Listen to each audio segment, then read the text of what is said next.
Welcome, everybody, to I'll Hang Up and Listen, brought to you by, me clearing my throat first of all, but brought to you by Fatty Beer Company, Western New York's premier market and tap room, with 8 Western New York locations with over 300 beers to choose from. Fatty Beer offers one of the best spots to go to for all of your obviously adult beverage needs, whether it's during happy hour for a Sabres game, Bills game during Bills season. They have it all there. Great vibes and live music, entertainment, and trivia at all 8 locations. And they're, of course, both kid and dog friendly. Open 7 days a week from 11:30 a.m. till 10:30 p.m. later. Make sure you go check them out and tell them Two Goalies when Mike sent you. And obviously not forget Buffalo Go Apparel, one of the more fun spots to go to for all your local designs when it comes to your Buffalo sports apparel needs. Whether it's your shirts, your hats, your hoodies, Buffalo Go really has it all. I designed this hat myself, minus, again, the dog hair. Can't really escape that in this house. But the Hashik Letterman hat with the little helmet logo on the side. The GOAT. The GOAT shirts, hats, and hoodies. All my design. The RJ hat that's on there too. Make sure you go check it out at Buffalo Go Co. on Instagram and Twitter, buffalogo.com. At Fatty Beer on Instagram and Twitter, fattybeer.com. And again, go check them out. So Sabres lose this one 3-2 in overtime. I have a lot of mixed feelings.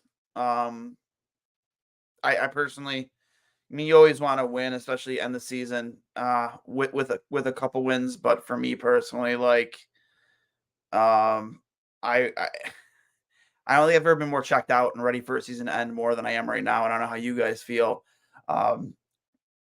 Just so disappointed, which is the way this season went. All the expectations, the standard that we thought we were going to hold ourselves to this year after the way last season ended. Just the nonsense that went on throughout the season, the booing, which led to, we'll show them for, booing Donnie for chanting, we want fire Donnie. And, and then not saluting fans after wins, which is bananas to me. I don't know, man. I really don't know how to feel about this season as a whole, other than just disappointment and shocked. I thought for sure we were going to break the playoff drought this year, even with us not adding anything really offensively other than an 18-year-old Zach Benson, which we drafted. I don't think we ever expected him to make the team. I definitely, I was bought in. I was bought into the new culture in the locker room. The players seemed to care and know how much this meant to us as fans. You've seen the Jeff Skinner videos, the Between Two Stalls videos, which were awesome last year. Sabres really buying into that. The vibes, I know it's a buzzword, but I guess, if you want to use that word, it works in that situation. Just everything about last season that really felt good for the first time in a long time, especially after all the bullshit we went through as a fan base, tanking for McDavid, not getting McDavid, getting Eichel, being happy with Eichel, the ups and downs of his career as a Sabre, and what, what transpired, off the ice with the injuries, and, the rumors about between him and O'Reilly, and, blah, blah, blah, blah, blah, just all the nonsense, which eventually led to him hurting his neck. And, you hear any before that he wanted to trade out the year before. You go get Taylor Hall. That doesn't work out. He hurts his neck. Off-season, postseason press conferences happen via Zoom. And, he talks about the disconnect between him and the team, and just that headache, that not that his injury situation was a headache. That's not what I mean at all. It's just the dark cloud that came over the Sabres organization with how, they were viewed to have handled it. Even though, I just really felt like the Sabres were very justified in their views of the injury. I mean, a lot of other teams in the NHL felt the same as the Sabres and felt the same as Kevin Adams, and probably would have did the same thing. To eventually trading the guy that you tanked an entire season for, and you get Peyton Krebs, who has just been a disappointment. And I really hate saying that because I like, the kid does add some snarl to this lineup, and not something you would have expected, but I guess he maybe, inherited that by playing on the fourth line. But for the most part, being a part of the Eichel deal, or what we were assuming would be the centerpiece of the Eichel deal, been a disappointment. Alex Tuck, you know, I love him as a player. Obviously, he regressed a lot this year. Sucks. Yeah, it's a lot of mixed feelings about this season, man, but it's just disappointing. So fucking disappointing. And how could you be anything but disappointed? Outside of the goaltending situation, which I think, regardless of what you want to say about Devin Levi, and the expectations you have from him, I thought he had a good rookie season. I wasn't expecting a 930 save percentage, 920 save percentage out of him, and a low 2 goals against average. The kid was going to struggle. He ended up with a winning record, just below a 900 save percentage. Literally, I think it was like 899. But he had a winning record. He had good wins against really good teams. 2 against Toronto. He has a win against Vegas, wins against Boston, LA, nearly beat Vancouver, only gave up 1 goal against Vancouver. And I mean, it's hard to win hockey games when you don't score. I thought he beat Tampa. Like, I think that he had a great season. But the thing that stood out the most was the play of Ukko-Pekka Luukkonen. I've said this, Hurls has said this a ton of times, that he was his own worst enemy mentally. He had all of the physical gifts, the athleticism. The kid was an absolute stud in the OHL, an athletic freak. Just his ability to stretch his body and, take away a ton of net.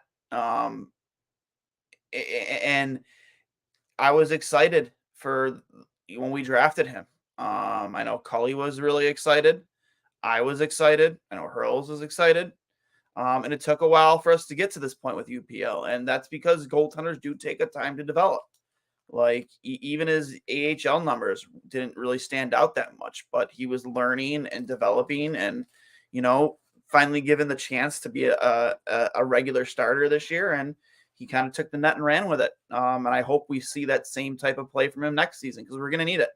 I think next season, I don't want to dub him the franchise goalie right now, but, it's his not to lose next season. And I think that's the biggest question I have in terms of the goaltending next year, even not the negative, is, can he repeat this? Can he do this again? Don't be a one-hit wonder here. Just keep it going, so we can have that Boston situation, the Swayman Ullmark situation. 2 very good goaltenders.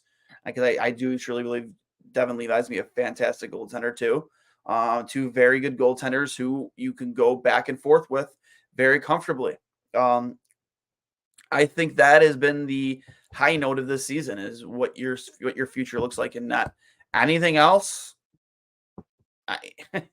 What is there to be happy about with the way this season went? There's just nothing to be happy about. Just maybe that you saw Tage Thompson, once he's looked finally healthy, that he went on the scoring tear that he went here in the last month of the season. He's finally looked healthy, and you can kind of put those worries to rest of whether or not he, if the previous 2 seasons were, were a fluke. I don't think that at all. I like Bowen Byram a lot. I know people are concerned with losing to Casey Middlestat, but I think Bowen Byram is at the very least, a top 4 defenseman. Personally, I think that he should be paired with Dahlin next season. I do. I really, really do. And I hope that they find that second pairing defenseman this offseason via trade, via free agency, or maybe it's, whoever it is, it's already in the system. Maybe Ryan Johnson. I don't know. But um, that I like Bowen Byram's game a lot. And I think he's going to be a very, given a full season with Buffalo next year, he's going to be a fun player to watch. But other than that, I am not happy about anything. There's nothing to be happy about with this season other than those few things. It's been a disappointment. Don Granado's weird post-game comments the other day about, expectations are a privilege. He mentioned that he's happy to be where we are, that, he's, that, again, when it comes to expectations and progress, and he's happy to be the spot where, I wish I could play it without getting copyrighted on here, but it made no sense. And it doesn't shout to me a coach that is comfortable with his position with the franchise right now. I think he feels the heat. I think that he knows that he is on the hot seat this offseason, that if they don't start next year off much better than they started this year, that he could be on his way out, and he should be on his way out. And that you're talking and you're hearing this from a guy who, I don't want to deal with another coaching search. I don't want to deal with another a young team having to get used to a new system, a new coach, a new style of play. I just want this coach to work. I really genuinely do, because I'm tired. Let me think. How many if they were to fire Don Granado after this season, how many coaches would that make for Rasmus Dahlin? That would be your young franchise defenseman, your legend next captain. That would be, you get Granado. They're being Ralph Kruger. He played under Granado, Kruger, and who was before Kruger? Housley. So he'd be on his fourth head coach already in his young career. It's insanity. And if you bring back Gergensons, I don't even know how many fucking coaches he's had. It's that's a question, because that would be comical. Because it kind of, Kevin Adams' comments a few weeks ago kind of leads you to believe that he does plan on bringing Zemgus Girgensons back. So, what does this roster look like next year?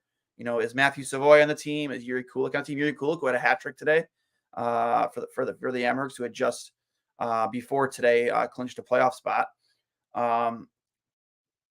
Is it Isaac Rosine? Is it somebody that we're not really thinking about? Are they going to trade the first round pick this year? They absolutely shouldn't. I think it's criminal if they don't, because there's not enough room on this team next year to really, I don't know. I think there's no chance in hell, unless you end up with a top 5 pick, that you use that pick this draft. No way.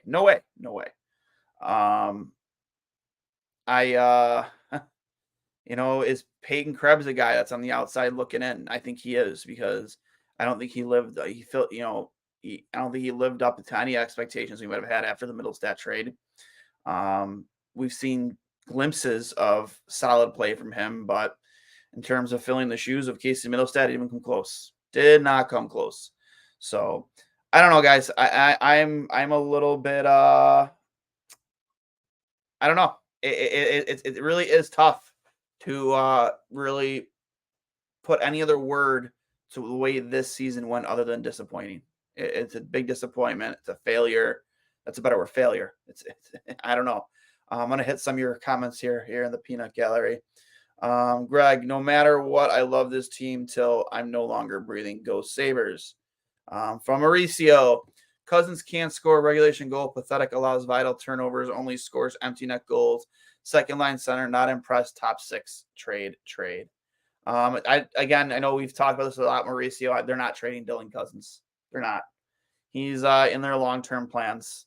The only way I think that they're going to trade a Dylan Cousins if it's like a Brady Kachuk like deal. Brady is probably pretty unhappy in Ottawa. with the way their season went. I wouldn't imagine there'd be some talk about him this offseason. So a trade like that, sure, I could definitely see Dylan Cousins being on his way out. But as of right now, there's no way I think Dylan Cousins is not on this team for the foreseeable future. Cousins has had a terrible year. Hopefully he can clear his head in the offseason and get back to last year's statistics. Played a great game today, earned that point. Let's end the season with a win. More from Greg. If Granato and his staff aren't fired within 48 hours into the season, they will be back. They will be back next year. Got to make some trades, cuts, guys like Olafson, Jost, Bryson, Krebs, Robinson, and Comrie. If I don't hear playoffs next year, no matter what, and that's the expectation, answers from the head coach to the players, to the GM with guaranteed confidence, I don't want to hear anything else. And I agree with you, Greg. I really do. It is playoffs next year. How can you not have any more expectations for yourself than this team needs to be in the playoffs next year? Your fans have waited long enough. It's been 13 fucking years. 13 fucking years of just bullshit, visceral, regurgitating. I don't even know like the proper words for it, but it's a joke. It's been a joke. And what you've put this fan base through for over a decade now, a baker dozen's worth of years. Purposely tanking for a single player, not getting said player, then watching that said players, we said, allegedly force other players out of the organization, whether you want to believe it or not, with Ryan O'Reilly. And then it coming to, the injuries with him, the disconnect, the, requesting trades, bringing in Taylor Hall to make him happy. That doesn't work out. Still wants a trade out of here. Not getting remotely close to his value in a trade, at least not so far. You haven't. What this fan base has been through.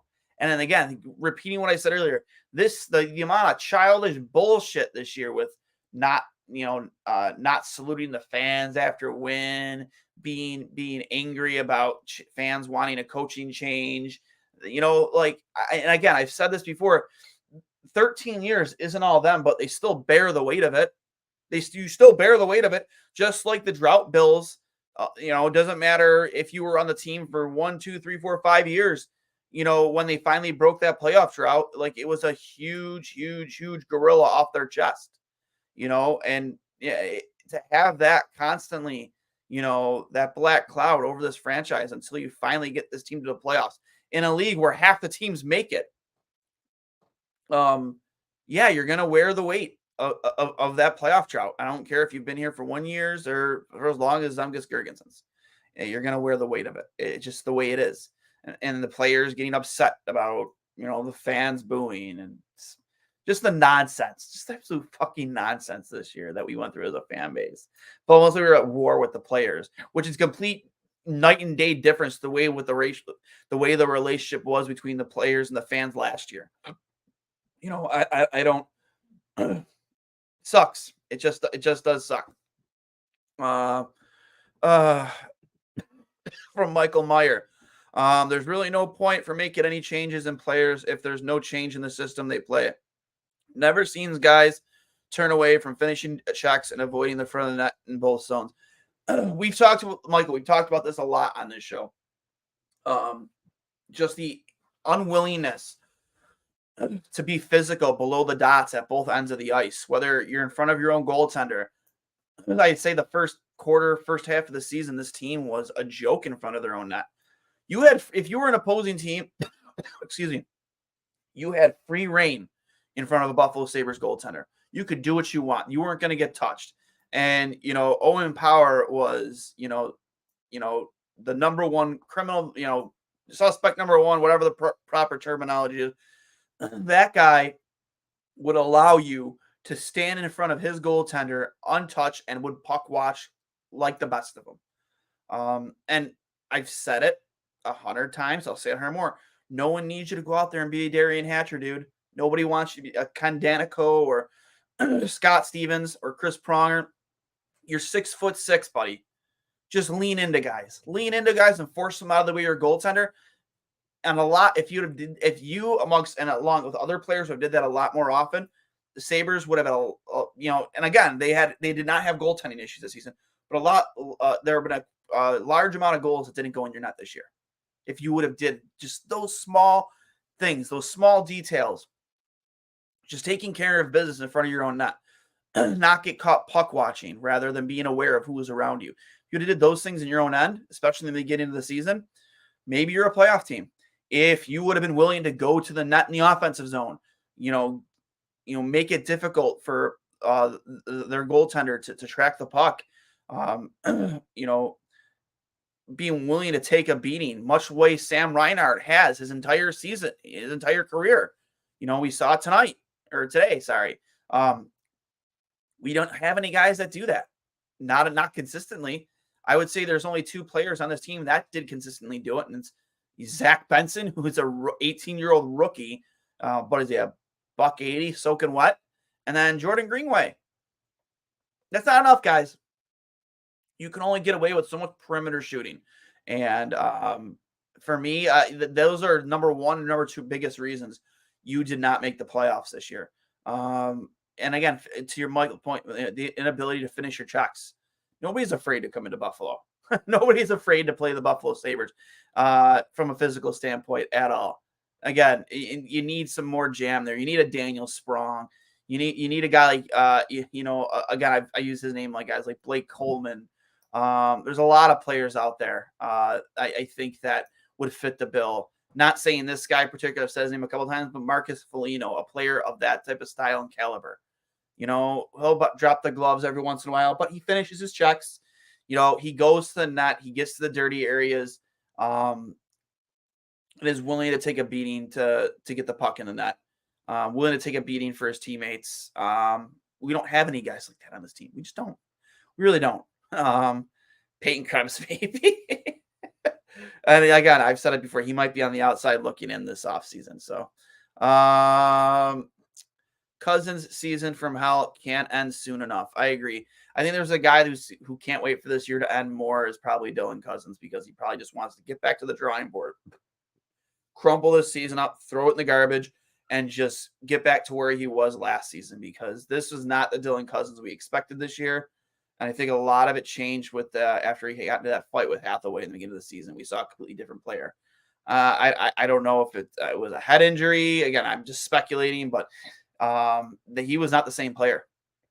After that, he was struggling even going into that game against Philly. But yeah, I think that we're ready to see a different version of Dylan Cousins next season, because we can't. The player we saw this year is just not going to get it done for this team. If we have this same player next year, and I'm right there with Mauricio, get him out. Get him out. This game shows how fundamentally flawed the Sabres are. So many poor passes, wide shots, turnovers. They actually aren't the best at anything. I agree there, Gar. There were a lot of things they were really, really good at last season, top 3, top 5. Not this year, not even close. Scoring took a massive regression. Defensively, I think they regressed. The only thing that came out of this season that we could look at as a positive is as of right now, you have no more question marks in net. You got a potential tandem next year in UPL. And if you decide to have him be up with Buffalo in Levi, that I think you can trust in a lot. So, can we get someone to teach Power how to hit and use his body? Again, maybe Dan Girardi, if he ever showed up. I don't know. Dan Girardi is the defensive coach, and he's just not around. He's not on the bench. He's not at games. Who knows how often he actually is at practice? He almost joked. It was almost a joke when he was on Spittin' Chicklets, how he's just got the greatest gig in the world, that he's at home watching games from his couch, and they're at practice, just drives to practice. You know what I mean? Like, he's a practice coach, which I think is a joke. I think they need to bring, if it's Dan's not willing to be a full-time NHL coach, assistant coach, then they need to find somebody that will be, because you have so much youth on this blue line, and they need somebody on the bench with them that they can respect, that has the type of knowledge that Girardi has to offer, especially in in-game situations, where you can get in an Owen Power's ear, you can get in a Ryan Johnson's ear, or a Bowen Byram, or a Donnelly, and say, hey, calm down. This is what went wrong there. You know, this is what you need to do going forward. This is the way they're playing right now. This is how you have to adjust your game. We don't have that guy right now. We have Matt Ellis and two guys that nobody knows where they came from or who they are. I'm fully on board with at least Donnie getting a whole new staff, and I think he shouldn't have a say in it. It has to happen. Should we get Rob Ray to teach them how to defend themselves? So I've seen this comment in the threads quite a bit. My dad too has been a big advocate of this. And I've actually seen it. I'm not sure what team it was with. I don't think it was an NHL team, but not necessarily teaching guys how to fight, but teaching them how to defend themselves. Because I don't think this team knows how to defend themselves. They have a ton of confidence in themselves in that area of the game. I would get behind that. I would, from a practice perspective, maybe somebody that comes in and shows, hey, if you're in this situation, this is how you defend yourself. You know what I mean? I would be for that. Not necessarily trying to tell you that's how you install that type of hockey into your game as a whole, but having guys know how to defend themselves, that wouldn't be a bad trait to have. I wouldn't be against that at all. Sabres final game is coming up against against Tampa. Final game of the season, game number 82. And I mean, I really don't know. Don't really know. I put it on. I put it out on Twitter earlier today, or during the game. I said, I'm not trying to complain. I genuinely am not. But why wouldn't you start Comrie these last two games? You know what I mean? They're not back to back. You can probably do both. It's not going to hurt, anything with what you're doing with UPL. Like Comrie's not on the team next year. We all know that. It doesn't matter if doesn't matter if he posted back-to-back shutouts. You know what I mean? Like he's not on the team. It's not going to shouldn't hurt UPL's confidence. If anything, that guy does deserve a rest. These games mean nothing, in terms of the standings. And I as a goalie, I feel for Eric Comrie. I do. Do I disagree with the way the Sabres handled the situation? No, I don't, because every point mattered, and you just couldn't really trust in Eric Comrie. He's dealt with a lot of injuries. He didn't have a good record at all.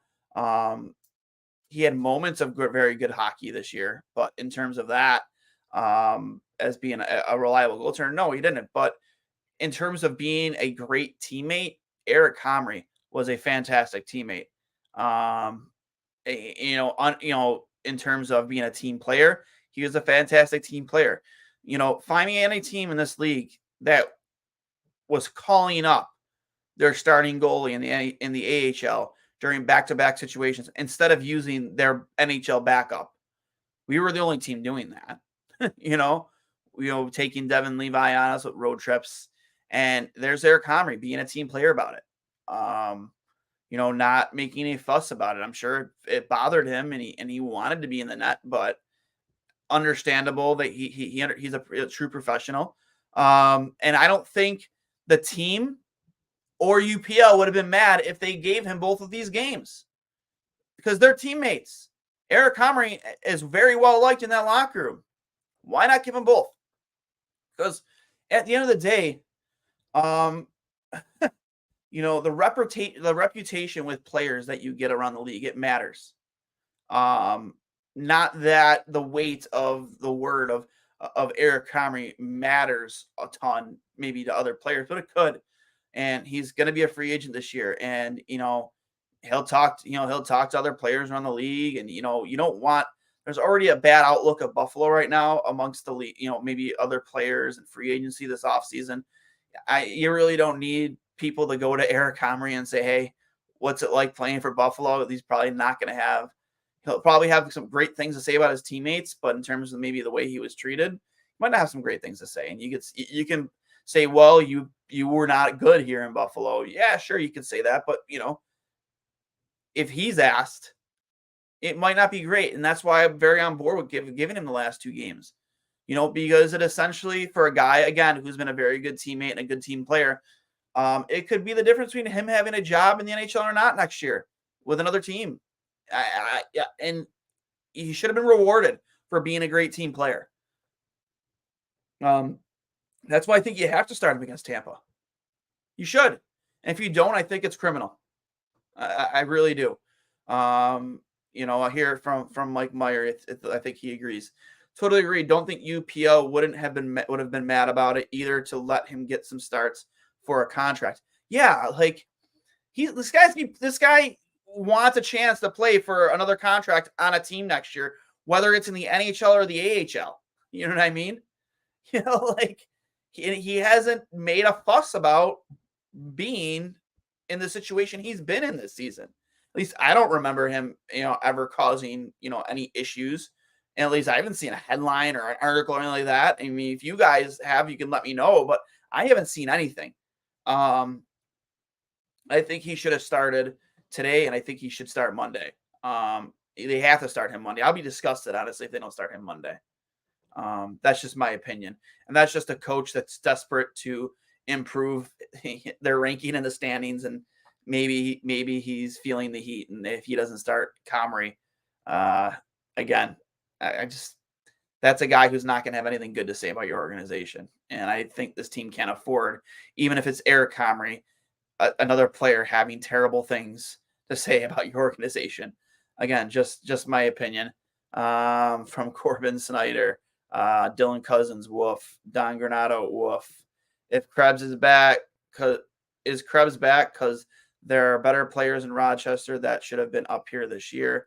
I think Peyton Krebs is on the outside looking in. I think he's playing for a spot just as much as your Rochester guys for next season. The coaching staff has to go. Comrie is just one of the reasons. Yeah, I think that you're going to have a new staff around Granato this next season, 100%. And I wouldn't be surprised if it's a former head coach in the NHL somewhere. Maybe it is Lindy. I don't know. I could totally see Lindy being an assistant on this team next year on the off chance that they have to can Granato and they can bring in a tenured, respected guy like Lindy. I could totally see it. But there's no way you bring the same staff back. You just can't. You can't. That being said, guys, I don't really have much left to say. Almost poetic that Sam Reinhart is the guy who scores the OT goal tonight.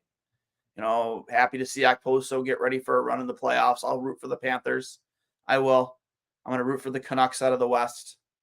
Yeah, I ain't got much left to say, guys. So, we got one more run of this, and I'll hang up and listen, at least from a Sabres standpoint. And I always appreciate you guys popping in and leaving comments and venting with me this whole season, because we've had a lot to vent about, a lot to yell about, a lot to get angry about. And a lot of it's been justified. So, I don't know. So do the Sabres send Benson to the AHL for the season to get playoff time? I would hope. I don't know again, I'm very ignorant when it comes to those things, like how it works with junior players, because his situation was it was either the NHL or junior hockey with him. He wasn't eligible to play in the playoffs. I'm not sure if it's going to be the same thing with as it was last year with Savoy. I think Savoy went and played in the playoffs last year for Rochester. So I'm not sure if it's going to be the same thing with Benson. Again, I don't know if it's an age thing. I don't know. But I hope so. If they can, they should. And if they can, they will. Because he should be on there playing playoff games and helping that team win a championship. Because tell you, man, that team will be stacked if they add Zach Benson to that lineup.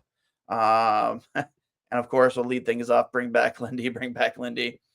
I'm not against it, man. I'm really not. I'm just willing to change and do something different. I know maybe bringing back Lindy Ruff isn't exactly different, but something's got to change. So that being said, guys, Robert, I don't believe Benson can go to Rochester again. I don't know. We'd have to look into it. But again, that being said, guys, I'll hang up and listen. You guys enjoy your weekend. Remember, this is brought to you by Fatty Beer Company, Western New York's premier market and tap room, with 8 different Western New York locations and over 300 beers to choose from. Fatty Beer is one of Western New York's only kid and dog friendly bars, open 7 days a week with live music, entertainment, and trivia. from 11:30 a.m. till 10:30 p.m. and later. Let them know the boys from Two Goalies and Mike sent you. Buffalo Logo. Get all of your Buffalo sports apparel needs from buffalogo.com, at Buffalo Logo Co. on Instagram and Twitter, whether it's your shirts, your hats, your hoodies, all local designs. We have our own designs on there. Go check them out.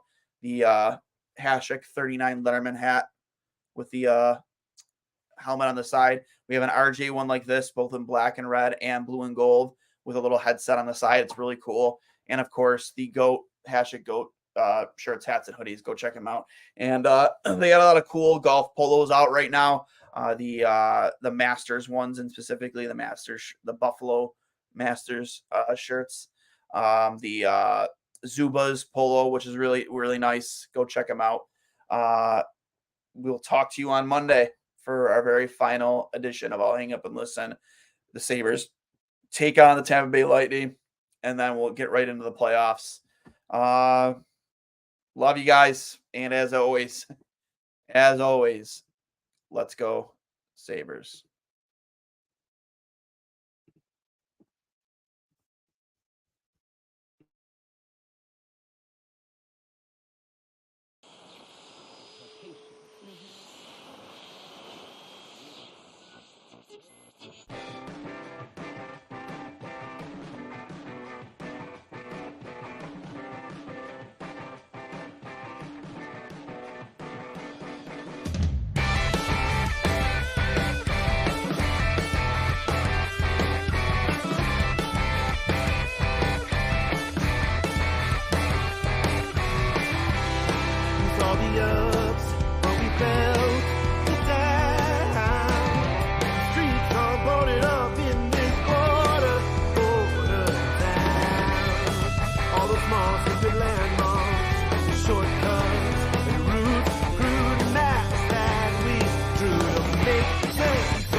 Different